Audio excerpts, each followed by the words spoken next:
Okay.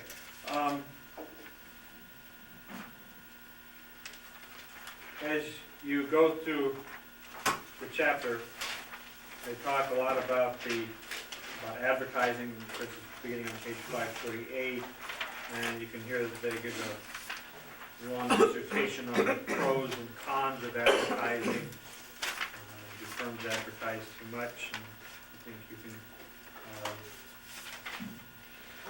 sort of read through that yourself.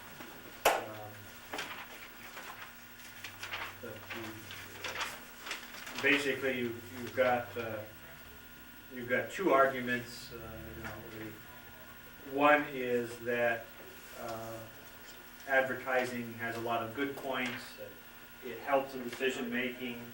It supports media. It supports information services like newspapers and the news and the arts, whatever. Stimulates product development, etc. The other argument against advertising says that, well, really the only thing that advertising tries to do is it tries to shift the demand curve. Okay. And what it does, it tries to shift the demand curve so that you get a bigger piece of the industry demand curve. And as you get a bigger and bigger piece of the industry demand curve, quite possibly the demand curve might become less and less elastic, okay, as there become fewer and fewer firms. And what will happen is the industry will actually move out of the monopolistic and into an oligopolistic industry if advertising is really successful. Those are your arguments.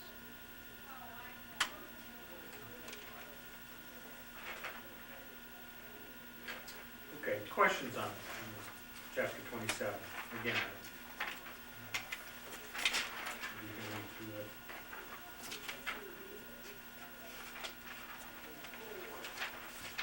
Okay, then let's go on and take a look at oligopoly.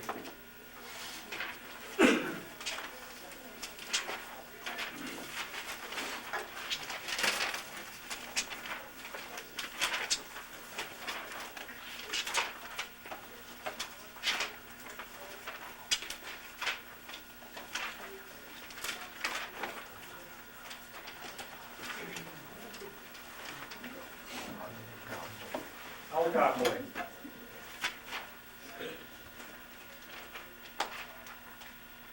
Okay, if we, again, you've got the characteristics of oligopoly there. Probably the one characteristic that defines, really stands out,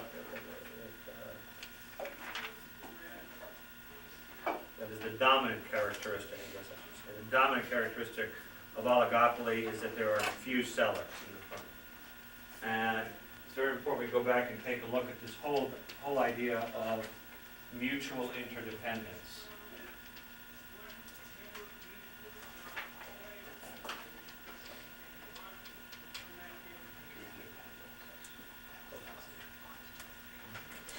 Mutual interdependence. And mutual interdependence, that's the situation that exists when we have few. That's how we define few sellers. Now, mutual interdependence, think of just mutual interdependence, there's an interdependence between the few firms. What it means is that in an oligopoly, one firm cannot take any action unless it first considers what the reaction of its competitors are going to be.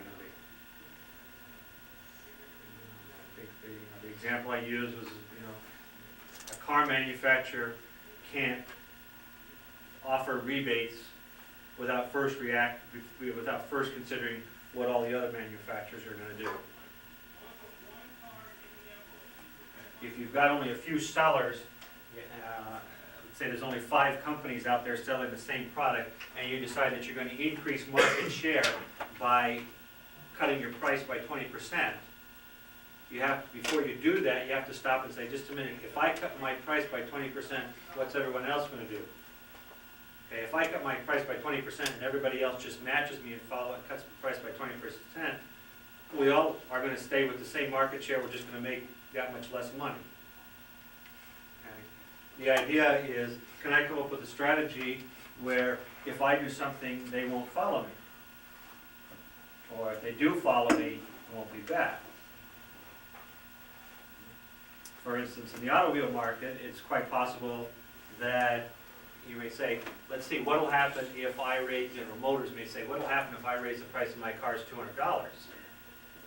And it may say, well, there's a good chance everybody else will just tag right along and raise the price of their cars $200 too. Which you'll find will all stay at the same market share, okay, and we'll all make more money, okay, if that's what they think will happen. But the idea of mutual independence is you can't take any action until you at least consider what your competitors are going to do. And you will be always, and likewise, you will also be looking at what your competitors do. Now, great example of mutual interdependence I love is the two gas stations down on Hamilton and 19th. Okay, you got the Sinclair and the, I don't know what it is, Coastal now, okay? I mean, it was a blast. I used to drive my kids down there like every day to daycare or whatever, and down and back, and like in the morning you see one price. I mean, the guys spend like half their day finding that. This is back about 6 years ago, or 6 or 7 years ago. It was a riot because they are to a certain extent, but especially those two because they were right across from each other, and they always had like absolutely identical prices. If there was a price difference, it didn't last more than 5 minutes before the other station would be out there. I think they've changed a little bit now. It's not, they're different prices, so they stay different a lot of time. But anyway, that's the idea. Now there are some physical barriers, I suppose, that allow them to keep the prices different.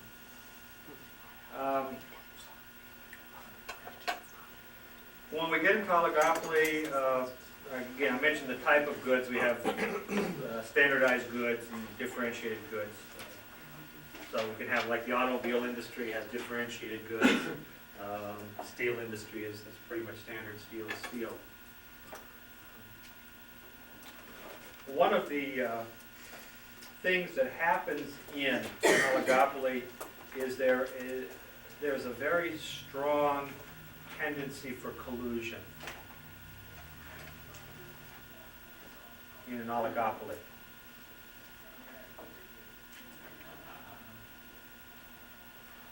And in fact, what we have is we have a process where in an oligopoly we start with competition. Sooner or later they realize that competition just becomes wasteful for both. So we end up with, or we proceed to collusion, which I can't spell. I'm not looking it up. 2 L's. Thank you. Proceed to collusion. Because they realize, well, this competition is ridiculous. There's only 3 of us doing it, and we're beating each other's dreams. Why don't we just get to the corner, we'll talk amongst ourselves, go out on the golf course or whatever, fix a price, quote and fix, and we'll come out and charge the price, and we'll all make money. Because like I said, there's 3, it's easy for all of us to get together. Then, if they can, there'll be a further incentive to merge. Now, we don't see it too often because the problem with merging is if you're too big, if you merge, then you start to draw the attention of the Justice Department, and you're subject to antitrust legislation. But if not, if you can escape the attention of the regulatory authorities, then you can really improve by simply merging and becoming 1 or 2 very large corporations controlling it. Pepsi and Coke can't do that in this area because they're the only 2 companies, distributors, and the prices are higher here. If you go over by Spencer and Spirit Lake, there's 4 or 5 companies that are selling pop. Their prices are a lot lower. They won't admit to it. there's a lot of collusion going on. And, I could tell you a pretty good, interesting story about the trucking company I work for, except the video camera's on.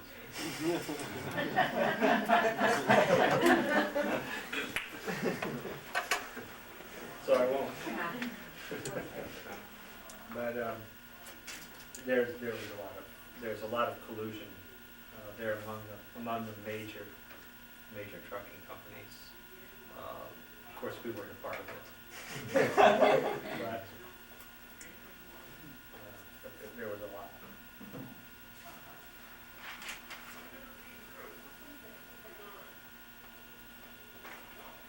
Okay, the idea of mutual interdependence now, it adds a new variable. Okay, this idea that every action of one firm, you have to predict the reaction of all the other firms.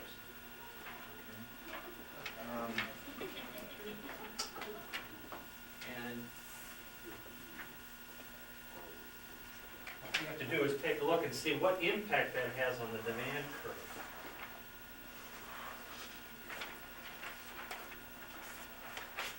Which way do I want to start?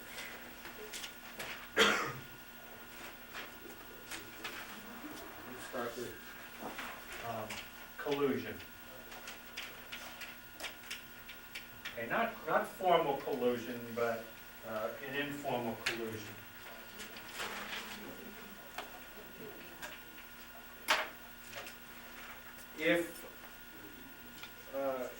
If competing firms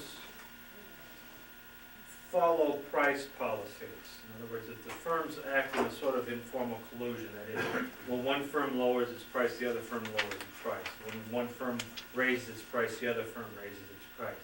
Sort of like, interest rates at the major banks, stuff like that. There's a lot of price leadership, right? I mean, you got the money center banks, and all you need is one bank to lower the prime rate by half a point, and everybody else follows. Or one bank, two banks raise the prime rate by a point, all the other major banks follow. Okay, a lot of that. So you've got collusion there. It's not a formal type of collusion, it's a price leadership type of collusion. Okay. If you have that kind of, what kind of demand curve are you going to have? Is it going to be very elastic or very inelastic? Okay, it's going to be very inelastic, right? So it's going to be downsloping like this. Give it a real steep slope with a marginal revenue curve like that. So that would be a market where you have collusion.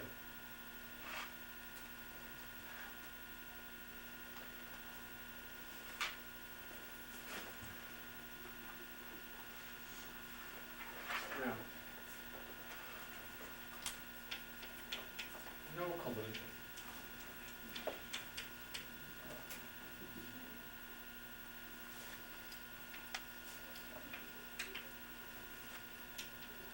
What's the demand curve going to look like for you if you don't have collusion? In other words, if you change your price, nobody's going to follow you.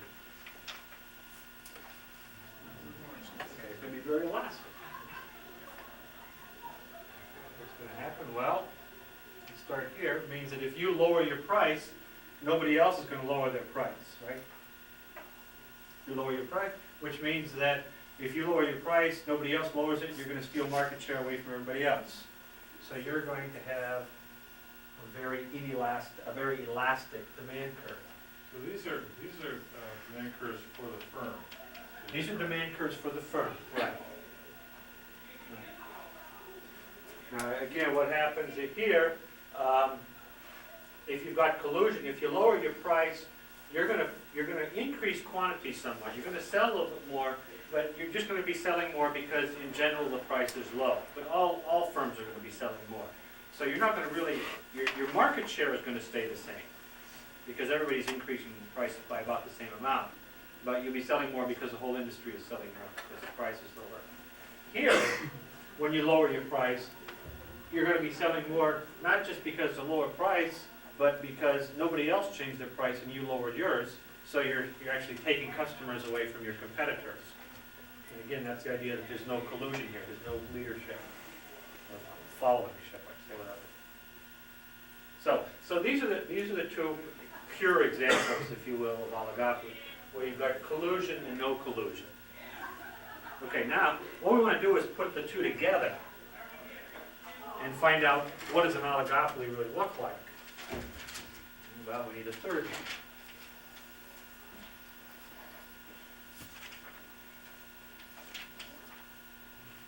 And what I'm going to do is I'm going to pick a point to start at.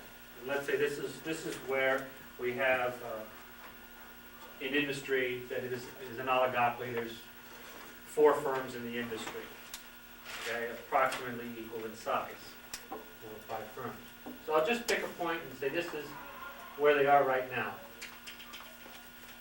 Okay, so everybody's happily selling along. This is the quantity they're selling, and this is the price.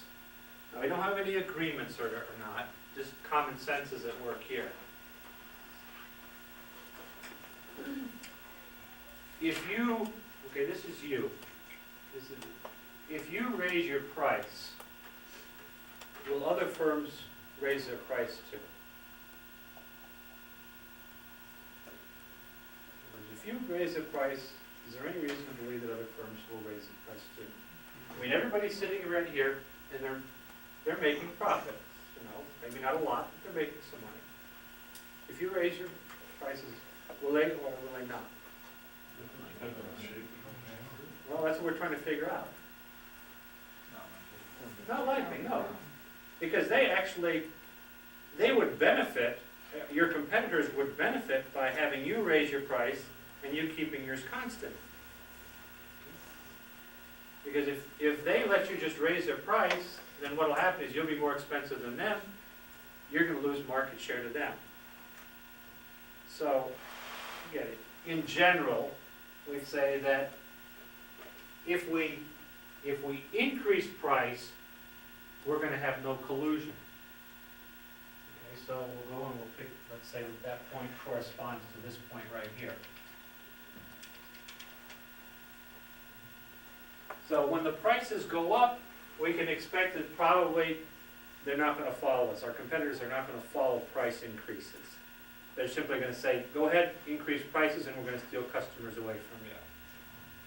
Which means we'll just take this segment, okay, when prices are going up, we'll take this segment of the demand curve, and we'll put it over here.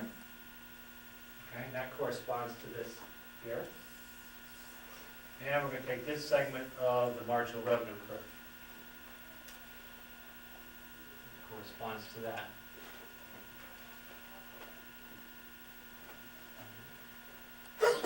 Now that's for a price going up. Now,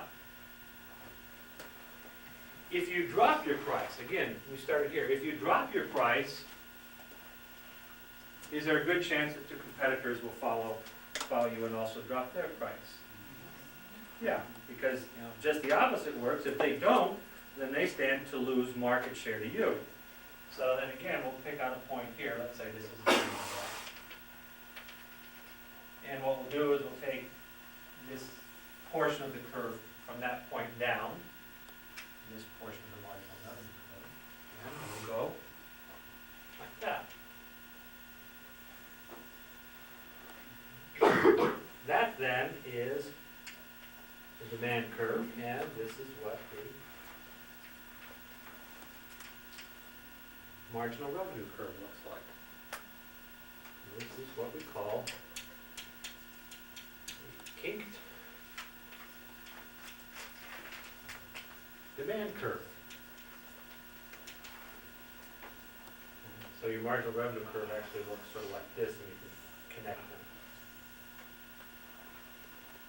And all I'm doing is I'm saying, look, when prices go up, we're not going to have collusion, so I'm going to take that part of the demand curve that's non-collusive up here. If prices go down, we'll have collusion, so I'll take the part that is collusive when the prices go down. Okay? So kink demand curve says that your competitors are going to ignore price increases and they're going to follow price decreases. And it's real simple. They're going to ignore your price increases so that you can steal your customers away from you, and they're going to follow your price decreases so that you don't steal customers from them.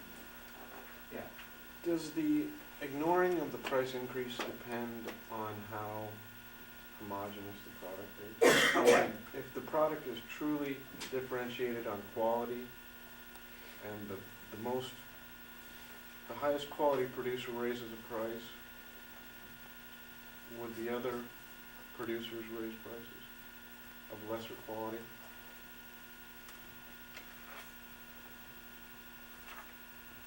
Yeah, because,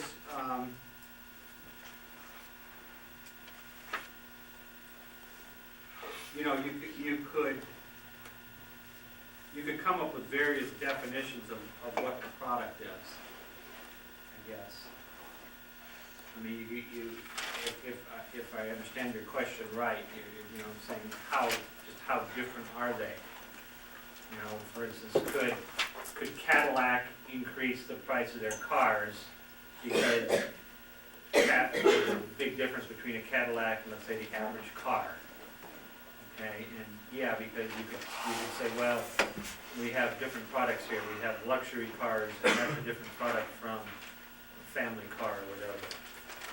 And I suppose it would probably depend on how you define your product category.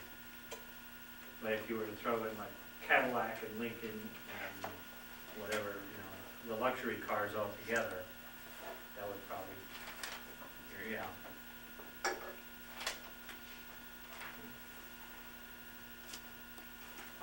One thing that,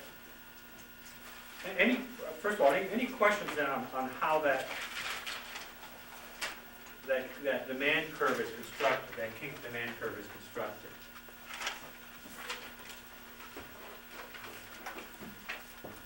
One very important result of this kink demand curve, and it's something that we observe in oligopolies, is that there is a lot of price stability in oligopolies. You do not see a big change, you don't see big price changes in oligopolies.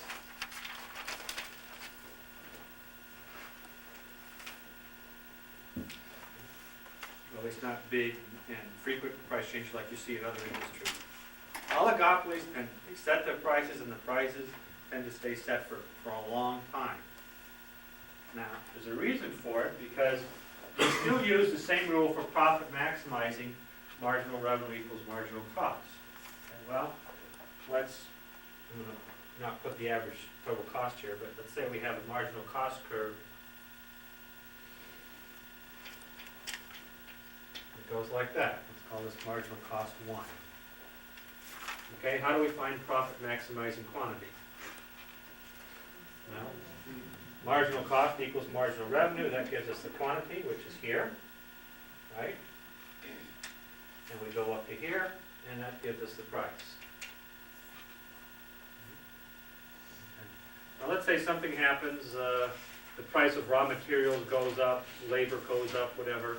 Costs in general goes up, so average total costs go up. If average costs go up, what's going to happen to marginal costs? They're going to go up too. So, stand to reason, a lot of our costs go up, our marginal cost curve is going to go up too. Notice what happens because of this area here. Call this marginal cost 2. How do we find profit maximizing? Same thing. Marginal revenue equals marginal cost here. Okay, that's the same quantity line that produces the same price. So see, costs can vary quite a bit, and we're still going to have the same profit maximizing quantity and price. And we need to have a real big change in costs before we decide to change the quantity and price.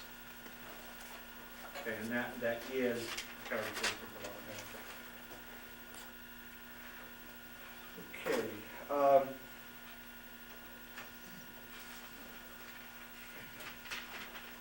There is just one last thing I want to finish the chapter yet. I've got a handout here for you. I had a handout here for you.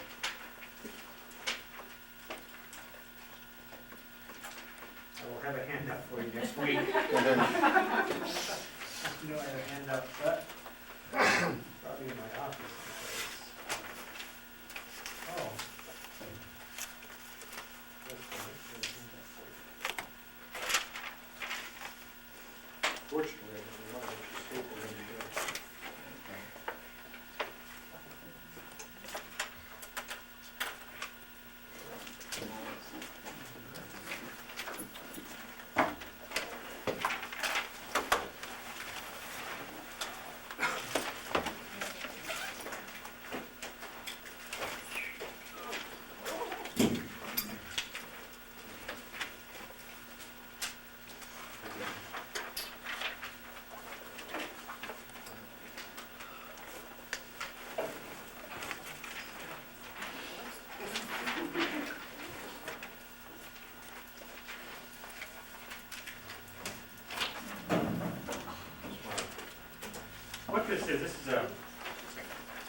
game theory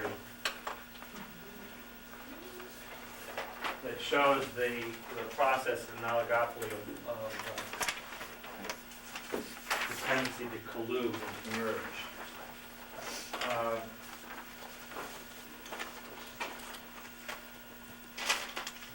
Okay, what you see there is we've got two firms in an oligopoly. We've got firm A and firm B, and there's the prices. They can charge $10, $9, or $8. And what this is this is a profits payoff. Okay, profits, we call profits payoff matrix. In other words, depending on what firm B and A choose, the combination of prices, you can see what their profits are going to be. For instance, if both firm A and B, if they both charge $10, okay, then firm A is going to make $24, and firm B will make $21. Okay, they're different. Obviously, firm A is somewhat more efficient than firm B.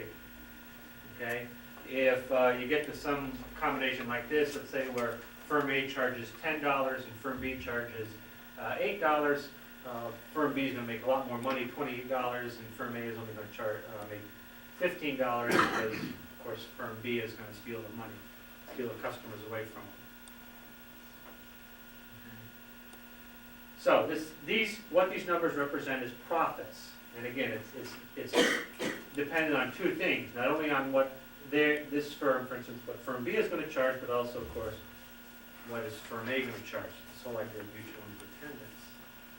Okay, well, if we start up here, let's say both firms are charging $10, and there's no collusion or formal agreement. What's the incentive for each firm?